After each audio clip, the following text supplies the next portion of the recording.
வணக்கம் ஃப்ரெண்ட்ஸ். ஐயனார் துணை சீரியலில் இன்னும் எபிசோடில் என்ன நடக்குதுன்னு பார்க்கலாம் வாங்க. சோழன் நிலாவோட அப்பா கிட்ட சவால் விட்டுட்டு ஒரு ஃப்ளாட் ஒன்று பார்த்துட்டு வர்றாரு. ஆனால் அவர் கையில் 10 காசு பணம் இல்லை.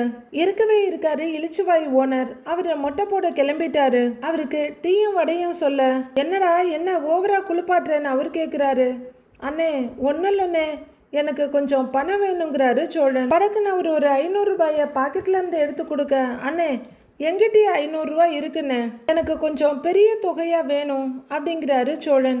எவ்வளோ பெரிய தொகைப்பா அப்படின்னு அவர் கேட்க, ஒரு 2.5 லட்சம் அப்படின்னு சோழன் சொல்ல, அவர் அவ்வளோதான் அப்படியே அதிர்ச்சியாகி ஆங்குறாரு. அடுத்த செகண்டே சுதாரிச்சுக்கிட்டு அடிங்க அப்படின்னு கீழே எதையோ தேடுறாரு. அப்புறம் தான் தெரியுது அவர் தேடுறது செருப்பு தானே. அடி செருப்பாலங்கிறவரு, டேய் என்கிட்ட என்ன பணம் காய்க்கிற மரமாடா இருக்குது, சாருக்கு 2 லட்சம் வேணுமாமே. 2 லட்சம்? டேய் எதனா எடுத்து மண்டையை உடைக்கிறதுக்கு முன்னாடி ஓடி போயிடுறா, ஓடி போயிரு சொல்லிட்டேன் அப்படிங்கிறாரு டிராவல்ஸ் ஓனர். ஊர் பக்கம் ஒரு பழமொழி சொல்லுவாங்க, ரோஷன் கேட்டான் மழுங்கன் பொழைச்சான்னு. இந்நேரம் ரோசக்காரனா இருந்தா எழுந்து போயிருப்பாங்க.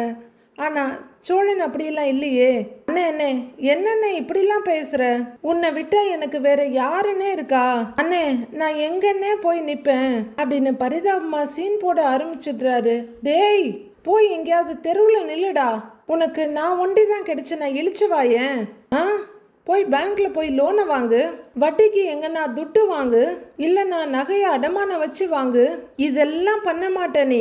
இங்க ஓனர் இழிச்சுவாயன் ஒருத்தன் உட்கார்ந்து இருக்கிறான், அவன் தலையில மிளகா அரைச்சிடலான்னு நேரா கிளம்பி வந்துருவல்ல நீ அப்படின்னு அவர் சொல்ல, அண்ணே இப்படிலாம் பேசாதண்ணே, மனசு ரொம்ப கஷ்டமா இருக்குல்ல அப்படின்னு சோழன் சொல்ல, அவரு வெறுத்து போய், ச்சே ஏண்டா உன்னை நம்பி மனசு விட்டு பேசக்கூட முடியலடா, எதுனா சொன்னா கல்லால இருந்து துட்டு எடுத்துட்டு போயிருவியோன்னு பயமா இருக்கு அப்படிங்கிறாரு அவரு.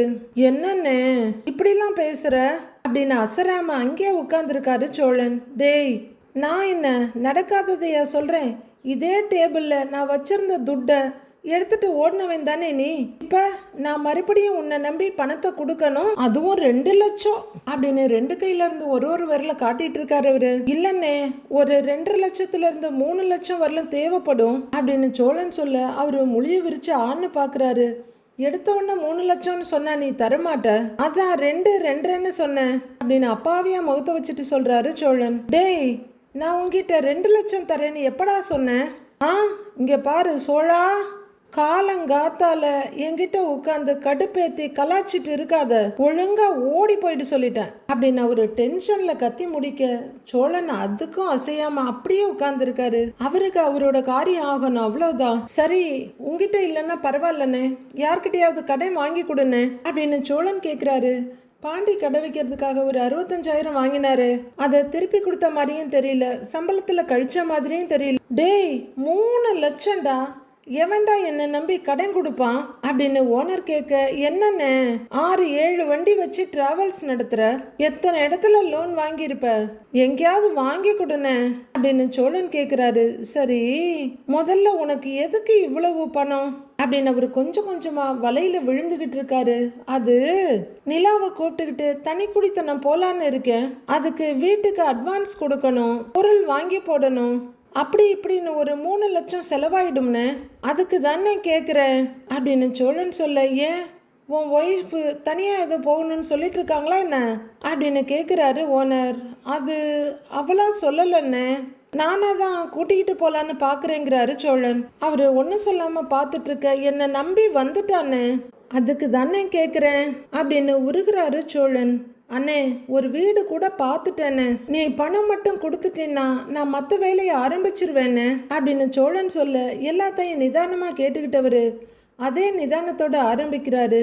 டேய் சோழா இதோ பாருடா, என்கிட்ட ஏதுடா அவ்வளவு பணம், உனக்கு நல்ல மாதிரியா சொல்றேன், வேற எங்கன்னா ட்ரை பண்ணி பாரு அப்படிங்கிறாரு ஓனரு.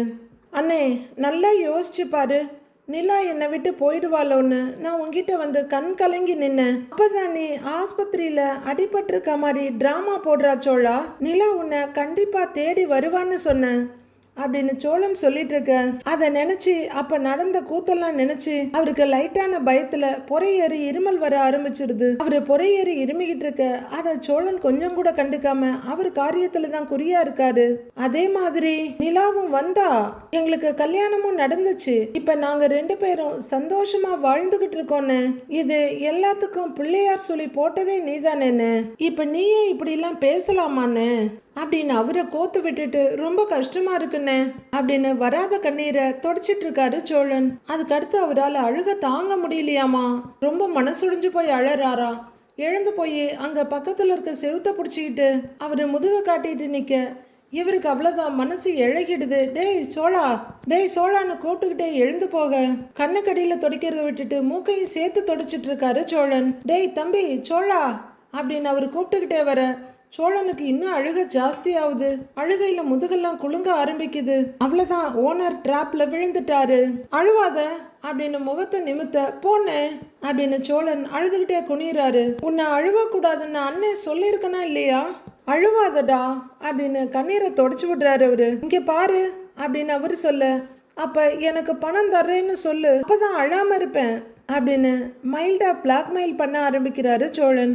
இப்படி ஒருத்தங்களோட கண்ணீரை பார்த்து கரைஞ்சி காசுக்கு பிரயோஜனம் இல்லாம போனதுல நானும் ஒருத்தி தான். ஓனர் சோழனை ரொம்ப பாசமா அணைச்சு, டேய் முதல்ல நீ வா வந்து உட்காரு அப்படின்னு சொல்ல, நீ சொன்னது எனக்கு ரொம்ப கஷ்டமா இருக்குன்னு அப்படின்னு அவரு செம்மையா சீன் போட்டுட்டு இருக்காரு. டேய் நீ வாடா வந்து உட்காரு, முதல்ல உட்காரு வா அப்படின்னு தோல்ல கைய போட்டு கூட்டிக்கிட்டு வராரு. பாவம் வழியிற கண்ணீரை மாறி மாறி தொடச்சுக்கிட்டே இருக்காரு சோழன். உட்கார சொல்றேன் அப்படின்னு ஆறுதலா கைய பிடிச்சி கூட்டிட்டு வந்து உட்கார வைக்கிறாரு. இப்படி ஒரு ஓனர் கிடைச்சா சம்பளம் இல்லாமலே கூட வேலை பார்க்கலாம், இவரை போய் ஏமாத்த முடியுமா? சோழனை மெதுவா உட்கார வச்சு டீ எடுத்து சாப்பிடுங்கிறாரு. அந்த சீன் பார்ட்டியும் உட்கார்ந்துகிட்டு ரொம்ப பிகு பண்ணிட்டு இருக்கு. டேய் சொன்னா புரிஞ்சுக்கடா, அண்ணங்கிட்ட அவ்வளவு அமௌண்ட் எல்லாம் இல்லடா அப்படின்னு கெஞ்சாத குறையா சொல்ல சோழன் இன்னமும் அழுதுகிட்டு மூக்க உறிஞ்சிக்கிட்டு தான் இருக்காரு. நிஜமாதான்டா அப்படின்னு ஓனர் சொல்ல இப்ப கை மேல படுத்துக்கிட்டு அழ ஆரம்பிக்கிறாரு சோழன். ஷோ அப்படிங்கிறவரு, டேய் சோழா டேய் இந்த பாரு அழுவாத அப்படின்னு சோழனோட கைய பிடிக்க, இல்லன்னு உன் தம்பிக்கு நீ செய்யாம வேற யாருன்னே செய்வா அப்படின்னு கண்ணீர் விட்டு கதறாரு சோழன். இங்க பாருடா, சரி பாரு, நான் யாராண்டையாவது கேட்டு பாக்குறேன், இரு, அழுவாத, கண்ணத்தோட முதல்ல அப்படின்னு கல்லங்கப்படம் இல்லாத அந்த மனுஷன் சொல்றாரு. இந்த சீரியல்ல அவரு கொஞ்ச நேரமே வந்தாலும் நம்ம மனசுல நிறைய நிறைஞ்சிருக்காரு. இங்க பாரு சோழா, பணம் கிடைச்சதுன்னு வச்சுக்கேன், மாச தவணைய ஒழுங்கா கட்டிடணும், சரியா?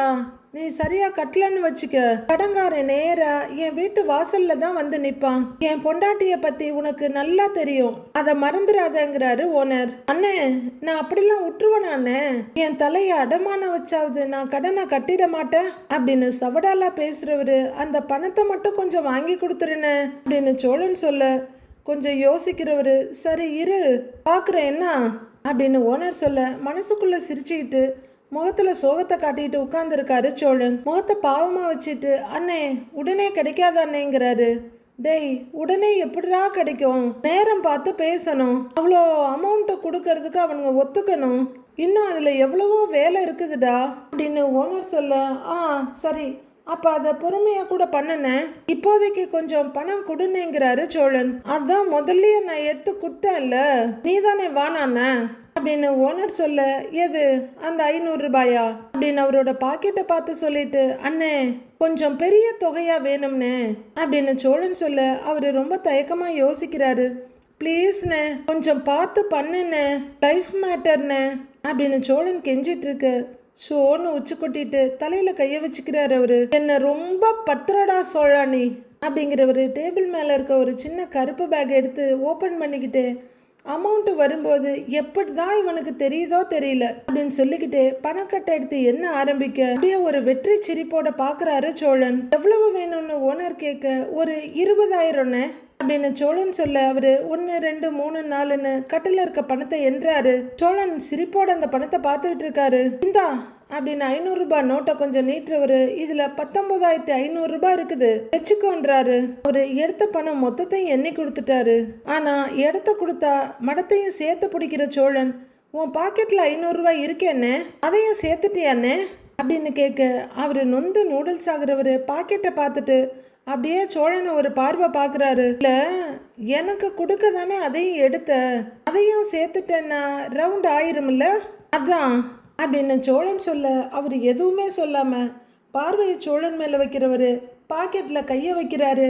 அந்த நோட்டை எடுத்து ஒரு பார்வை பார்த்துட்டு அதை ஒரு தட்டு தட்டிட்டு சோழன் கிட்ட நீட்டுறாரு. கொஞ்சம் கூட கூச்சமே இல்லாம அதை வாங்கிக்கிட்டு இப்ப ரவுண்ட் ஆயிடுச்சு அப்படின்னு அதோட சேர்த்து வச்சுக்கிற சோழன் ரொம்ப நன்றினே அப்படின்னு குள்ளநரி மாதிரி சொல்றாரு. எனக்கு தேவைன்னு வரும்போது என் சொந்த அண்ணனை கூட நான் கேட்கறது இல்ல, உங்ககிட்ட தான் கேட்கிறேன். உன் மேல எனக்கு அவ்வளவு மரியாதை, பாசம், நேசம் எல்லாமே இருக்குனே அப்படின்னு ஒரு மொட்டை அடிச்சுட்டு பாராட்டு பத்திரம் வாசிச்சுட்டு இருக்காரு சோழன். ரொம்ப நன்றிண்ணே, வரேன் அப்படின்னு சோழன் எழுந்திருக்க, நல்லா வருவடா அப்படின்னு கை ரெண்டையும் கன்னத்துக்கு முட்டு கொடுத்து முகத்தை தாங்கிக்கிட்டே சொல்றாரு ஓனர். ஒரேட்டை எடுத்து வச்ச சோழன், அப்புறம்ண்ணே இந்த 2,70,000 ரூபாயை மைண்ட்ல வச்சுக்கோன்னு மறந்துடாத அப்படின்னு சோழன் சொல்ல, அப்படின்னு தலையை ஆட்டுறாரு. என் செல்ல அண்ணன் என்ன கன்னத்தை பிடிச்சி ஒரு கொஞ்சிட்டு போறாரு அவரு. அங்க பேப்பர்ல 2 வடையும் டம்ளர்ல கொஞ்சம் டீயும் இருக்கு. 20,000 ரூபாய்க்கு டீயும் வடையும் வாங்கினவன் நான் தான்டா அப்படின்னு தலையில கை வச்சுக்கிறாரு அவரு. பாவம் அந்த மனுஷன், ஸ்டார் ஹோட்டல்ல கூட இந்த ரேட்டு வராது. அவரு பார்க்கவே பரிதாபமா தான் இருக்கு. வீட்டுல சேரன், பல்லவன், பாண்டியன் 3 பேரும் உட்காந்து மொபைல் பார்த்துட்டு இருக்காங்க. டேய் இது என்னடா பாதியில இருந்து ஆரம்பிக்குது அப்படின்னு சேரன் கேட்க, பாதியில இல்லைண்ணே, ஆல்ரெடி நீ தூங்கிட்டு இருக்கும்போது நாங்க 2 எபிசோடு பார்த்துட்டோம் அப்படிங்கிறாரு பல்லவன். என்ன விட்டுட்டு ஏன்டா பாக்குறீங்கன்னு சேரன் கேட்க, அதுல பெருசாலாம் எதுவும் இல்லைண்ணே, இந்த ஹீரோ இருக்கான்ல இவன் தான் கொலை பண்ணி இருக்கிறான், இதை மட்டும் ஆடியன்ஸ்க்கு ரிவீல் பண்ணியிருக்காங்க, அவ்வளவுதாங்கிறாரு பல்லவன். இவனா கொலை பண்ணான், பார்த்தா பாவமா இருக்கானேடா அப்படின்னு சேரன் கொஞ்சம் அதிர்ச்சியோட கேட்க, அண்ணே பாவமா இருக்கவங்க தான் இன்னைக்கு பல பாவங்களை பண்றாங்க அப்படிங்கிறாரு பல்லவன். நல்ல ரைமிங்டா அப்படின்னு பாண்டி பல்லவனுக்கு கை கொடுக்குறாரு. நீங்களே பேசி நீங்களே பார்த்துக்கோங்கடா அப்படின்னு கொஞ்சம் கோவமா சொல்றவரு, சரி போடு அப்படிங்கிறாரு. 3 பேரும் பார்க்க ஆரம்பிக்கிறாங்க. நிலா ஆஃபீஸ் போயிருப்பாங்க போல இருக்கு. 2-3 பேக்கை தூக்கிட்டு வீட்டுக்குள்ள வர்றவங்க பேக்கை கொண்டு வந்து ஓரமா வச்சுட்டு என்ன நடக்குது இங்கன்னு கேக்குறாங்க. நீ அப்படின்னு பல்லவன் நிமிர, வாப்பா வந்து உட்காருப்பா அப்படின்னு சேரன் எழுந்து சேரை கொடுக்குறாரு. என்னன்னு நீங்க வீட்டுல இருக்கிறீங்க, வேலை முடிஞ்சிருச்சான்னு நிலா கேக்குறாங்க.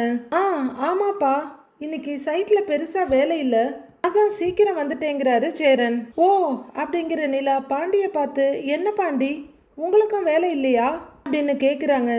இல்லைங்க, எப்போ பார்த்தாலும் வேலைன்னு அலைய முடியுமா, அதான் ரெஸ்ட் எடுக்கலான்னு சும்மா வீட்டுக்கு வந்தேன். பல்லவன் ஃபோன் பார்த்துக்கிட்டு இருந்தான், சரி டைம் பாஸ் ஆகுமேன்னு அவன் கூடவே உட்கார்ந்துட்டேன்னு பாண்டி ஒரு எக்ஸ்பிளனேஷன் கொடுக்குறாரு. சரின்னு சிரிப்போடு பார்க்குறாங்க நிலா. சரிப்பா நீ உட்காருப்பா, நான் உனக்கு டீ போட்டு எடுத்துட்டு வந்துடுறேன் அப்படின்னு சேரன் அந்த பக்கமா போக, அண்ணே அதெல்லாம் ஒன்றும் வேண்டாம், நான் குடிச்சிட்டு தான் வந்தேங்கிறாங்க நிலா. நீங்க உட்காருங்கன்னு நிலா சொல்ல, நீ உட்காருப்பா பரவாயில்லப்பா அப்படிங்கிறவரு எப்பவுமே பாண்டி உட்கார்ற சாமி படத்து பக்கத்து ஸ்டூல்ல உட்கார்றாரு. என்ன சோழன் உங்களுக்கு ஃபோன் பண்ணாரான்னு நிலா கேட்க, இல்லையேப்பா ஏன் கேட்குறேன்றாரு சேரன். அவரு சரியில்லைன்னு என்னமா பண்றாரு, நான் ஃபோன் பண்ணா எப்பவுமே எடுப்பாரு, இன்னைக்கு 2 முறை கால் பண்ணிட்டேன் எடுக்கவே இல்லை அப்படின்னு நிலா சொல்ல, 3 பேரும் நிலாவையே அப்படி திக்குன்னு பார்த்துட்டு இருக்காங்க. கொஞ்ச நேரம் கழிச்சு எடுத்து, நான் வேலையா இருக்கேன் அப்புறம் பேசுறேன்னு சொல்லி வச்சுட்டாரு, ஆனா இப்ப வரைக்கும் போன் வரவே இல்லை அப்படின்னு நிலா சொல்ல, அவன் ஏதாவது டிரைவிங் போயிருப்பான்ப்பா, வண்டி ஓட்டும் போது போன் எடுக்க கூடாதுல்ல அப்படின்னு சேரன் சொல்றாரு.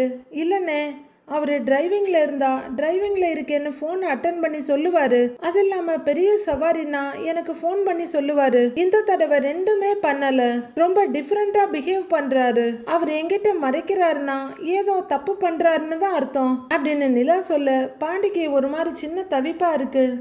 சேரன் கொஞ்சம் யோசிச்சுட்டு, நீ நினைக்கிறது கரெக்டு தான்ப்பா, அவன் முன்னாடி அப்படிதான் இருந்தான், ஆனா இப்ப அப்படிலாம் இல்ல, திருந்திட்டான் அப்படின்னு சந்தோஷமா சொல்றாரு சேரன். இல்லைன்னு அவரு எதையோ ஒன்ன மறைக்கிறாரு அப்படின்னு நிலா சொல்ல, அதெல்லாம் இல்லைங்க. அவன் ஏன் மறைக்க போறான்? ஏதாவது வேலையா இருந்திருப்பான். போன் பேச முடியாதுன்னு சொல்லி எடுக்காம கூட இருந்திருக்கலாம்ல.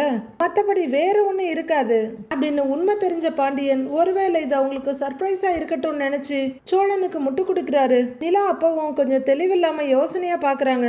நீ என்னன்னு சோழனனுக்கு இவ்வளோ வரிஞ்சு கட்டிட்டு வந்து முட்டு கொடுக்குறேன்னு பல்லவன் பாக்குறாரு. கொஞ்சம் யோசனையா பாண்டிய பார்த்த நிலா, ஓ அப்ப அவர் பண்ற திருட்டுத்தனத்துல உங்களுக்கும் பங்கு இருக்கு கரெக்டான்னு கேக்குறாங்க. ஐயோ அப்படிலாம் இல்லைங்கன்னு பதறாரு பாண்டியன். இல்லையே, நீங்க எதுக்கு வாலண்டியரா வந்து அவருக்கு சப்போர்ட் பண்றீங்க அப்படின்னு நிலா கேட்க, ஏங்க நான் யதார்த்தமா தாங்க சொன்னேன், சப்போர்ட்லாம் பண்ணல அப்படின்னு பேக் அடிக்கிறாரு பாண்டி. இல்ல பாண்டி, நீங்க இப்படி பண்ற ஆள் இல்லையே அப்படின்னு நிலா சொல்ல அவருக்கு லைட்டா வேர்க்க ஆரம்பிக்குது.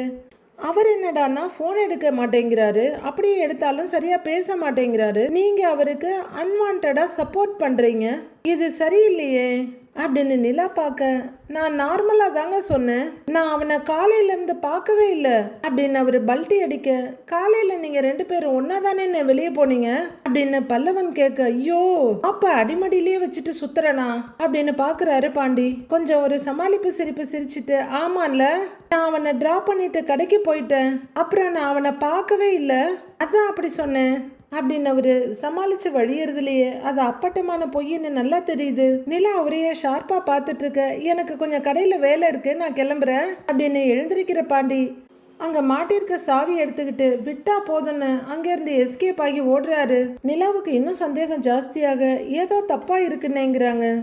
விடுப்பா, அவங்க என்னப்பா பெருசா பண்ணிட போறானுங்க, நீ இரு நான் உனக்கு டீ போட்டு கொண்டு வரேன்னு எழுந்து போறாரு. ஐயோ, அடுத்து அண்ணி நம்மகிட்ட ஏதாவது கேட்க ஆரம்பிச்சிருவாங்களோ அப்படின்னு பயப்படுற பல்லவன் அதுவரையும் அங்கங்க பார்த்துட்டு இருந்தவர் படக்குன்னு பார்வையை மொபைல் மேல வச்சுக்கிறாரு. நிலா கொஞ்சம் யோசனையா பல்லவனை பார்த்துட்டு, டேய் உனக்கு ஏதாவது சொல்லணுமான்னு கேக்குறாங்க. ஐயோ அண்ணி பாருங்க, நான் பிரிஞ்ச் வாஷ் பண்ணிட்டு இருக்கேன், நான் இந்த உலகத்திலேயே இல்ல, எனக்கு எதுவுமே தெரியாது அப்படின்னு ஏகத்துக்கும் வழியிறாரு அவரு. நிலா அப்படியே யோசனையா திரும்ப அப்படியே ஒரு பார்வை பார்த்துட்டு மறுபடியும் மொபைலை பாக்குறாரு. ஓனர் தலையில மிளகா அரிச்சு 20,000 வாங்கிட்டு வர்ற சோழன் நேரா அந்த ஃப்ளாட் ஓனரை பார்க்க வர்றாரு. வர்றவரு கதவை தட்டிட்டு உடனே பெல்லையும் அடிச்சுட்டு அடுத்து உடனே சார்னு கூப்பிடுறாரு.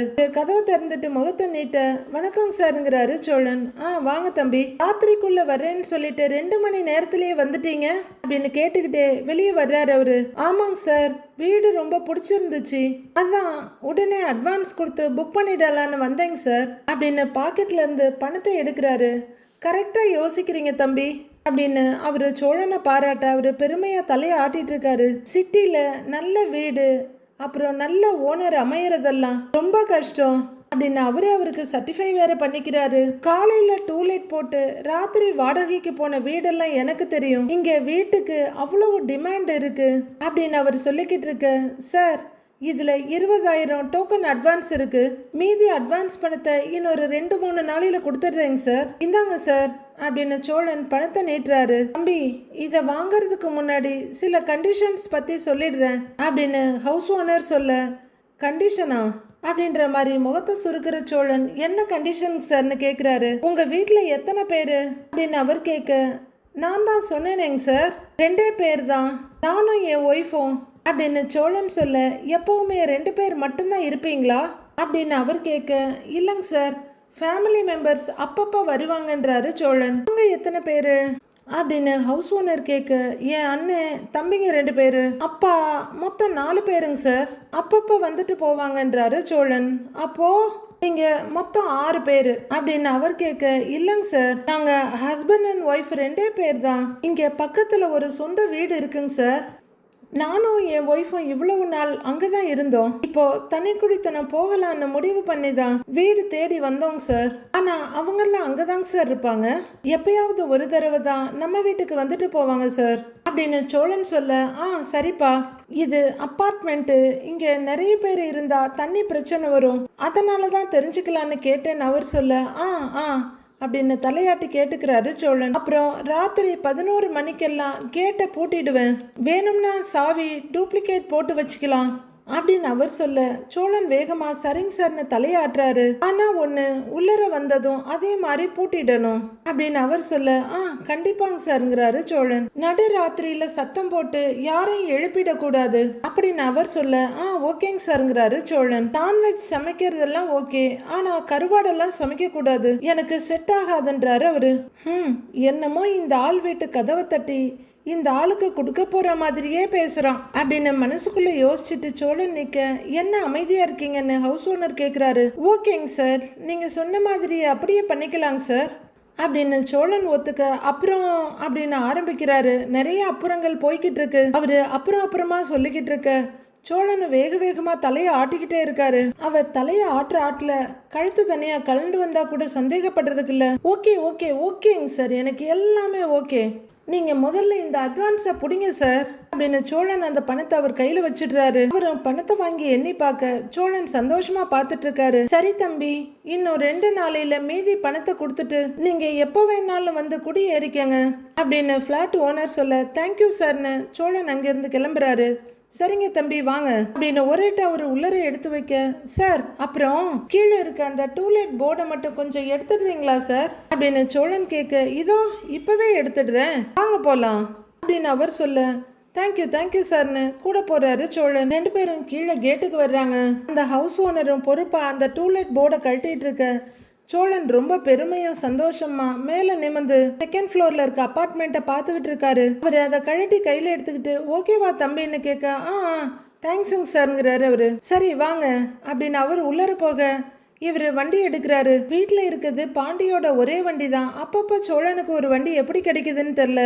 டாக்டர் அவரோட ரூம்ல உட்கார்ந்துருக்க வானதி லைட்டா கதவை திறந்துக்கிட்டு டாக்டர்னு கூப்பிடுறாங்க.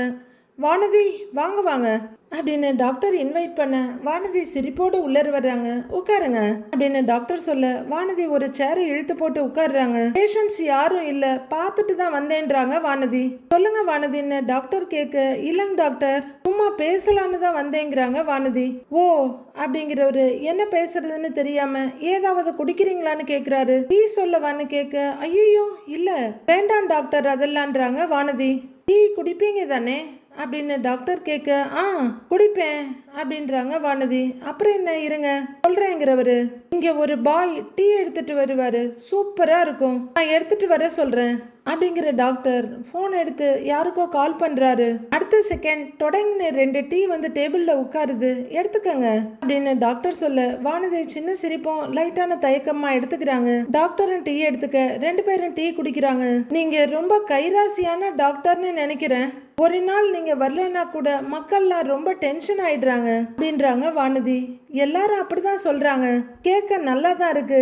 அதே சமயம் நான் ட்ரீட்மெண்ட் பார்த்து அவங்க குணமாகறத பார்க்கும்போது ரொம்ப சந்தோஷமா இருக்கு அப்படிங்கிறாரு டாக்டர். ஏன் டாக்டர், உங்க ஃபேமிலியில எல்லாருமே டாக்டர்ஸ் தான் நான் வானதி கேக்குறாங்க. சே அப்படிலாம் இல்ல, என் ஃபேமிலியில நான் தான் ஃபர்ஸ்ட் டாக்டர் அப்படின்னு டாக்டர் சொல்ல, ஓ அப்படின்னு ஆச்சரியமா பாக்குறாங்க வானதி. என் அப்பா அம்மா எல்லாம் விவசாயம் பண்றாங்க, இப்பவும் ஊர்ல விவசாயம் தான் பார்த்துக்கிட்டு இருக்காங்க அப்படின்னு டாக்டர் சொல்ல, ஓ அப்படின்னு ஆச்சரியமாவே உட்கார்ந்துருக்காங்க வானதி. எனக்கு சின்ன வயசுல இருந்தே டாக்டர் ஆகணும்னு தான் ஆசை, ஸ்கூல் டைம்ல இருந்தே எல்லாரும் என்ன டாக்டர்னு தான் கூப்பிடுவாங்க அப்படின்னு டாக்டர் சொல்ல வானதி சிரிப்போட பார்த்துட்டு டீயை குடிக்கிறாங்க. நான் சொல்றதை கேட்டு ஊர்ல எல்லாரும் என்ன பயங்கரமா கிண்டல் பண்ணுவாங்க, என்னால டாக்டர் ஆகவே முடியாதுன்னு சொல்லுவாங்க. ஆனா பாருங்க இப்போ நான் டாக்டர் ஆகிட்டேன், என்னை பற்றி தப்பாக பேசினவங்களுக்கு இப்போ நான் தான் ஃபேமிலி டாக்டராக இருக்கேன் அப்படின்னு டாக்டர் ஒரு ஃபார்மல் சிரிப்போட சொல்கிறாரு. ஓ அப்படின்னு சின்ன பிரமிப்போட வானதி மறுபடியும் டீயை குடிக்க ஆரம்பிக்கிறாங்க. ஏன் டாக்டர், நீங்கள் பயங்கரமாக படிப்பீங்க போலையே அப்படின்னு வானதி கேட்க, ஏங்க படிக்காம எப்படிங்க டாக்டர் ஆக முடியும் அப்படின்னு அவரும் கேட்குறாரு. இல்லை செலவு பண்ணினா கூட டாக்டர் ஆகலான்னு சொல்லுவாங்கல்ல, அதான் கேட்டேன்றாங்க வானதி.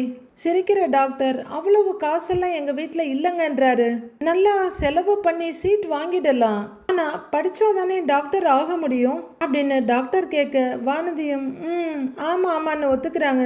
12th நான் தான் ஸ்கூல் ஃபர்ஸ்ட், நல்ல கட் ஆஃப் வாங்கியிருந்தேன், அதை வச்சு திருவள்ளூர் மெடிக்கல் காலேஜ்ல சீட் கிடைச்சது அப்படின்னு டாக்டர் சொல்ல, ரொம்ப ஈஸியா சொல்றீங்க, இதெல்லாம் பண்றது எவ்வளோ கஷ்டம் இல்லைன்றாங்க வானதி. கஷ்டம்தான், அதுவும் ஏன் ஊர் ஆளுங்க இருக்காங்களே, அவங்க என்ன கிண்டல் பண்ணியே மோட்டிவேட் பண்ணுவாங்க.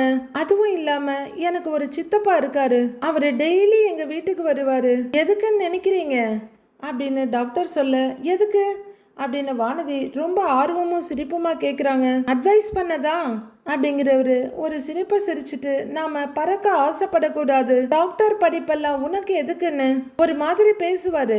அவங்க பேசுறது எல்லாமே எனக்கு மோட்டிவேஷனல் ஸ்பீச் கேட்குற மாதிரி இருக்கும். அவர் போன உடனே புக் எடுத்து வச்சுட்டு உட்காந்துக்குவேன் அப்படின்னு டாக்டர் சொல்ல, ஓ அப்படின்னு ஆச்சரியமா பார்க்குறாங்க வானதி. அவர் போனதும் முன்ன இருந்ததை விட அதுக்கப்புறம் தான் ஃபோர்ஸா படிப்பேன் அப்படின்னு டாக்டர் சொல்ல, வானதி கலகலன்னு சிரிக்கிறாங்க. சத்தியமா என்னாலெல்லாம் இப்படிலாம் இருக்கவே முடியாதுங்க டாக்டர் அப்படின்னு வானதி சொல்ல, டாக்டர் சிரிக்கிறாரு. இப்ப என்கிட்ட வந்து யாராவது முடியாதுன்னு சொன்னா நான் அதை அப்படியே நம்பிடுவேன். நாம அவ்வளோதான் போலன்னு எனக்கு ஏன் மேலேயே நம்பிக்கை வராது. ஆனா நீங்க அதை அப்படியே மாத்தி யோசிச்சிருக்கீங்க அப்படின்னு வானதி சொல்ல, அன்னைக்கு அப்படி யோசிச்சதுதான் இன்னைக்கு என்னை இங்கே உட்கார வச்சிருக்கு அப்படின்னு உண்மையாவே ஒரு அருமையான மோட்டிவேஷன் ஸ்பீச்சை கொடுக்குறாரு டாக்டர். இப்ப கூட நான் ஊருக்கு போயிட்டு வந்தேன் இல்ல, அப்ப சித்தப்பாவுக்கு பைல்ஸ் ப்ராப்ளம் வந்துருச்சு.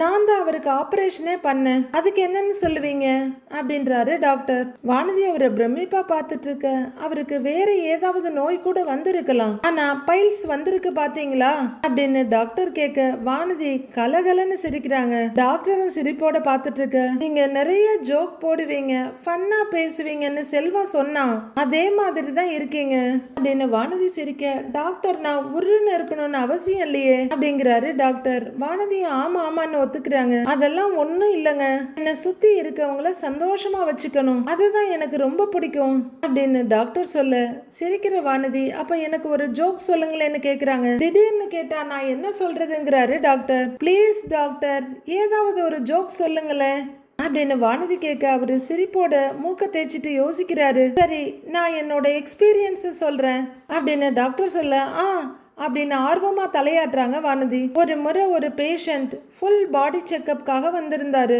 நான் அவருக்கு ஃபுல் பாடி செக்கப் பண்ணணும், 15,000 20,000 வரைக்கும் ஆகும். சரின்னு அவங்க கேட்ட எல்லா டெஸ்ட்டையும் எடுத்தேன். ரிசல்ட்ல எந்த பிரச்சனையும் இல்லைன்னு வந்துருச்சு. அதுக்கு அவர் எப்படி ரியாக்ட் பண்ணியிருப்பாருன்னு நினைக்கிறீங்க அப்படின்னு டாக்டர் வானதியை கேட்க, ஆர்வமா கேட்டுட்டு இருந்த வானதி, பிரச்சனை எதுவும் இல்லைன்னா சந்தோஷம் தானே பட்டிருப்பாங்கன்னு கேக்குறாங்க.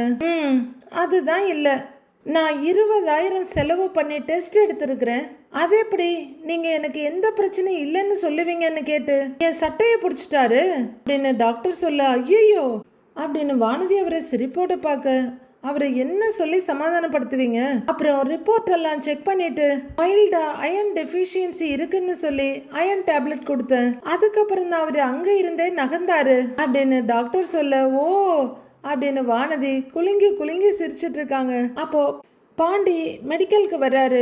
செல்வம் அங்க நின்றுட்டு இருக்க, செல்வம் வானதி இல்ல அப்படின்னு கேட்குறாரு அவரு. அண்ணே வாங்கண்ணே, டாக்டர் கிட்ட பேசிட்டு இருக்காங்கண்ணே அப்படின்னு செல்வம் சொல்ல, அப்படியா சரி நான் வெளியில வெயிட் பண்றேன் அப்படின்னு பாண்டி வெளியே இருக்க சேருக்கு வர்றாரு. சரிங்கண்ணேன்னு செல்வம் வேலையை பார்க்க ஆரம்பிக்கிறாரு. வந்த பாண்டி அப்படியே உட்காந்துடுறாரு.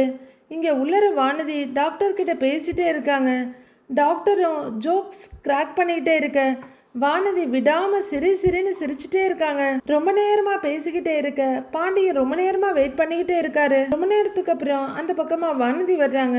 பாண்டிய பார்த்துட்டு, வா பாண்டி எப்ப வந்த அப்படின்னு கேட்க, ஒரு 1/4 மணி நேரம் ஆச்சுன்றாரு அவரு. சாரி பாண்டி நான் டாக்டர் கிட்ட பேசிக்கிட்டு இருந்தேன் அப்படின்னு வானதி சொல்ல, செல்வம் சொன்னாங்கிறாரு அவரு. என்ன சொன்னாரு டாக்டர்னு பாண்டி கேட்க, ஐயோ டாக்டரா என்னால முடியல பாண்டி அப்படின்னு சிரிக்கிற வானதி, டாக்டர் செம்ம ஃபன்னான ஆளா இருக்காரு, சிரிச்சு சிரிச்சு எனக்கு வயிறே வலிச்சு போச்சு தெரியுமா அப்படின்னு வானதி சொல்ல, பார்த்துட்டு இருக்காரு பாண்டி. ஒருத்தர் இவர்கிட்ட ஃபுல் பாடி செக்அப் பண்ணியிருக்காரு, அவருக்கு எந்த பிரச்சனையும் இல்லைன்னு ரிசல்ட் வந்திருக்கு. அது எப்படி நீ எந்த பிரச்சனையும் இல்லைன்னு சொல்லுவேன்னு சொல்லி ஏதாவது இருக்குன்னு சொல்லுன்னு சொல்லி சண்டை போட்டாராமா அப்படின்னு வானதி சிரிக்க பார்த்துட்டே நிக்கிறாரு பாண்டி. ஐயோ அம்மா சுத்தமா முடியல அப்படின்னு இடுப்பை பிடிச்சிட்டு வானதி சிரிக்க, இதுக்கெல்லாமா சிரிக்கிறது அப்படின்னு பாண்டி சீரியஸா கேட்குறாரு. ஏன் உனக்கு சிரிப்பு வரலையான்றாங்க வானதி. கொஞ்சம் கூட வரலன்றாரு அவரு. அப்ப நான் சரியா சொல்லலன்னு நினைக்கிறேன். டாக்டர் அவர் வாயால சொன்னா கண்டிப்பா நீ சிரிப்ப, தெரியுமா? அவரு ரொம்ப சாதாரண குடும்பத்துல இருந்து வந்தவராம் பாண்டி. அம்மா அப்பா எல்லாம் விவசாயம் தான் பாக்குறாங்களாம். அவர் குடும்பத்திலேயே சார் தான் முதல் டாக்டரா அப்படின்னு உள்ளர கேட்ட அத்தனை இன்ஃபர்மேஷனையும் அச்சு பேசாம சொல்லிட்டு இருக்காங்க வானதி. கஷ்டப்பட்டு படிச்சு டாக்டர் ஆகியிருக்காரு அப்படின்னு வானதி சொல்ல, ஓஹோ அப்படின்னு நிறுத்திக்கிறாரு பாண்டி. அன்னைக்கு என்னமா சொன்னியே, உங்க அண்ணி வசதியான வீட்டுல இருந்து வந்துட்டு வேலை பார்க்க ஆசைப்படுறாங்கன்னு, பயங்கரமான லட்சியவாதின்னு. நான் தான் ஒன்றும் பண்ணாம சும்மா சுத்திக்கிட்டு இருக்கேன்னு, எனக்கு லட்சியமே இல்லைன்னு கம்பேர் பண்ணி பேசுனதானே அப்படின்னு வானதி சொல்ல, அதுக்கு என்னடி இப்பங்கிற மாதிரி பாக்குறாரு பாண்டி. நான் மெடிக்கல் ஷாப் ஆரம்பிச்சிருக்கேன் அப்படின்னு வானதி பெருமையா சொல்றாங்க. சரிடி, நல்ல விஷயம் தானேங்கிறாரு பாண்டி. நல்ல விஷயம்தான். இப்ப நீ டாக்டரை எடுத்துக்கோயேன். உன்னை விட கஷ்டப்படுற குடும்பத்துல இருந்து படிச்சு டாக்டர் ஆகி இருக்காரு. நீயும் அதே மாதிரி படிச்சு பெரிய ஆள் ஆகி இருக்கலாம்ல அப்படின்னு வானதி கேட்க, இவ என்ன லூசா இல்ல லூசு மாதிரி நடிக்கிறாளா இல்ல என்ன லூசாக்க பாக்குறாளா அப்படின்ற கேள்விகளை கண்கள்ல தேக்கி பார்த்துக்கிட்டு இருக்காரு பாண்டி. வானதியோட குணம் ஒரு நாளும் மாற போறதே இல்லை. ஒரு சிலர் அவங்க இடத்துல இருந்து ஒரு படி உயர்ந்தாலே அடுத்தவங்களெல்லாம் தூசி மாதிரி தான் பார்ப்பாங்க, தூக்கி போட்டு மிதிப்பாங்க. அந்த மாதிரி ஜீவராசிங்கள்ல வானதி தான் டாப்னு சொன்னா அதுக்கு மாற்று கருத்தே இருக்காது. அடுத்தடுத்து என்ன நடக்க போகுதுன்னு வர எபிசோட்ல பார்க்கலாம் ஃப்ரெண்ட்ஸ்.